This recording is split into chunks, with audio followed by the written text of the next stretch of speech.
Tested. Hey guys, it's Will from Tested. Norm from Tested. We're here today to talk about our apps of the week. Android edition. Android? Android. What's that? Well, it's the Google smartphone operating system. Oh, it's made what by we'll Google. use now. It's what I use. I'm an Android user. All right. So I picked out music player, Twitter, keyboard replacement, some other awesome stuff. So stay tuned and we will show you apps of the week. Check it out. The first app we're looking at today is actually not even really an app. It's the home screen replacement. So this is Launcher Pro. So it's a widget. Well, no, it's not a widget. It's a home screen replacement. Oh, so it's different than that. Okay. So, basically on Android, you can customize anything about the OS that you want. So, I didn't like the launcher that comes with the Samsung Captivate, so I just swapped out for Launcher Pro, which more closely mimics the Eclair default launcher in the menu scrolling. As you can see, it's just a smooth scroll vertically. Vertical, not left to right. Instead of left to right. And it lets you configure home screens. You can configure these different hot buttons along the bottom to be whatever you want. Just so by it's both the holding launcher and and the home screen. Exactly. You can even do gestures and all sorts of other stuff like that. The main reason I like it, though, is that it's fast. So, as you can see, the swiping from screen to screen is good. You can add as many home screens as you want, up to, I think, 9 or 10. It includes some basic widgets, so you can see people, is there a quick calendar, way to go all that from kind of stuff. One home screen to the next? You mean one home screen app to the next? One slide to the next, like this. You just slide left and right. Oh, you mean is there a hot button?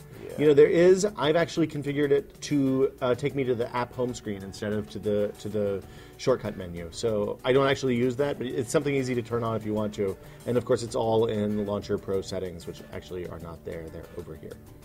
So if you go to Preferences, then I can go to Behavior Settings and Home Key Action. I'll change that to Open Close Previews, and I think there you go. So that's exactly what I want. Launcher Pro, it's a great piece of software. I really like it a lot.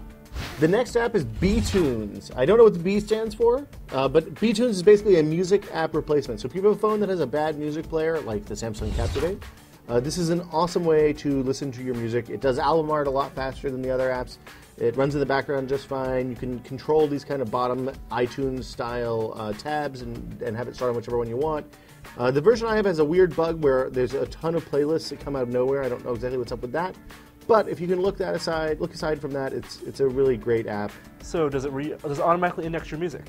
Yeah, so it doesn't work like iTunes and the iPod app in that it passes over the database and all that. But if you use something like Double Fix or Songbird to sync your music to your Android phone, it just indexes all the music on the phone, pulls out the stuff from the RSS feed. From the ID3. Pulls out the relevant information from the ID3 tags and gives you album art and all that kind of stuff. It's really smooth, it sounds good, it runs in the background just fine. It's a great music playback app. The next app in our app extravaganza is Twicca. Twicca is my favorite Twitter client for Android. It's loading up even as we speak. Oh, okay, already running in the background. Things to like about Twicca: it runs in the background, it's free, pretty good. It has a plug-in architecture, so you can add support for your favorite services. And my favorite thing is it keeps track of where you are. So if you look, these posts down here, darker. These posts up here, brighter. I haven't seen these yet. It knows that, only if I use Twicca exclusively for reading Twitter. But it gives you easy access to things like @replies and direct messages and all that kind of stuff. And it loads new messages in the background on a schedule that you permit. And you can also tell it whether you want to be notified for @messages and direct messages and stuff like that. So the advantage of this one over the official Android app, the official Twitter for Android, yes, is that it's faster. It's more convenient. I think it's arranged better. It may not. It's not actually showing as faster right now on this Captivate. But in order to do anything on the default app, you have to go to the home screen. There's no information on the home screen. I don't like that personally. So here the home screen has shortcuts to @messages, direct messages, and reloading your timeline. So it's all really convenient. It supports things like the new form of retweets. Verified users. Tells people whether they're verified or not. See, here's a retweet up here. Looking for a verified user. Probably don't have one because I don't follow that many verified users. But it's all in all, I think it's the best rounded Twitter client. Can you on track Android. replies? Can you see? Oh yeah, this is fantastic. So let's see. Let's find somebody who's having a conversation. Actually, easiest place to do that is over here. You want to ask the question again? Can you track replies? Can you follow a conversation thread? Yeah. So here, let's look at what LitRock said to me a little while ago. Show conversation. And it pulls up all of the related messages. So this chain started with something I posted, and then Ryan at Giant Bomb responded. I responded to Ryan, and then this dude responded to me. So that's the best part of the whole thing, I think. So it's a great all-around Twitter client for Android, better than the official Twitter client as far as I'm concerned. On the unsexy software front, we have Ultra Keyboard, which is a keyboard replacement for Android. I'm going to go ahead and show you. It's super, super customizable. It has skins, all sorts of other stuff. There's compact T9, kind of BlackBerry-style options. Let me get someplace where I can actually show you the app in action. And maybe open a Gmail, post a new message. Okay, so if you look at the app in action, the thing that I like about it is it very closely mimics the default iPhone keyboard, which if you have a phone that doesn't ship with the stock Android keyboard, you're going to miss. So if you look here, it does auto capitalization, shows that on the keys. Hi there. Comma is available on the main screen, which is a must-have for me. And the other thing is you can hold down the button to do the modifiers. So basically you can get to the numbers and commonly used symbols really easily, really quickly. The one knock against it is there's no voice control app. I don't use the voice control stuff that often, so it's not that big a deal. It does pop up for the predictive type ahead search.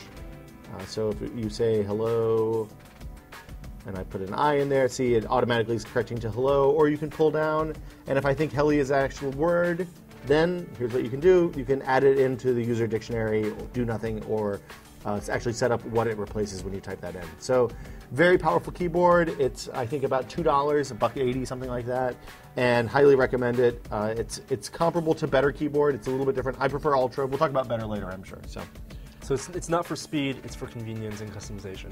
It's for people who came from the iPhone and are weeping at the loss of the iPhone type ahead keyboard. Cool. So podcatching is a kind of tricky thing on Android. There's a great Google app called Listen, but I actually like Dogcatcher because it's a little more fully featured, a little more customizable.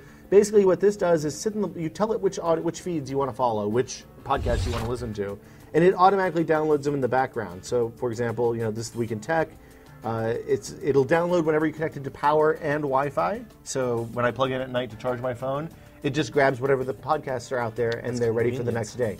It is uber convenient, especially if, like me, you come from the iPhone. You're used to not getting new podcasts until you plug the phone into your computer, which is kind of a drag. So, look, here's that last week's episode of This Week. This is only a test. It's there. It's been downloaded. And unlike Google Listen, which will keep filling up your card, you can actually tell Dogcatcher exactly how many podcasts to keep on the device. So it'll automatically delete them after a certain period of time. So I like to delete all done items. So as soon as I listen to something, it goes away. That's fantastic. You can control feed interval. I have it check every 6 hours, but it only downloads again when I'm connected to Wi-Fi and power. And you can configure that as well, of course. So here, there's all sorts of options. It's a great app. Unfortunately, it's a little bit expensive. It's $7, which, as much as I listen to podcasts, I don't mind paying $7 for that. But some people might not. And if they don't, Google Listen is a perfectly acceptable alternative. So those are the apps. What do you think about Android apps now? They're okay. I mean, the podcast Dogcatcher, that was very cool. $7, a little expensive for my taste. But that's something I can't get on the iPhone. Exactly. So for Tested, I'm Will. I'm Norm. We'll see you guys next time.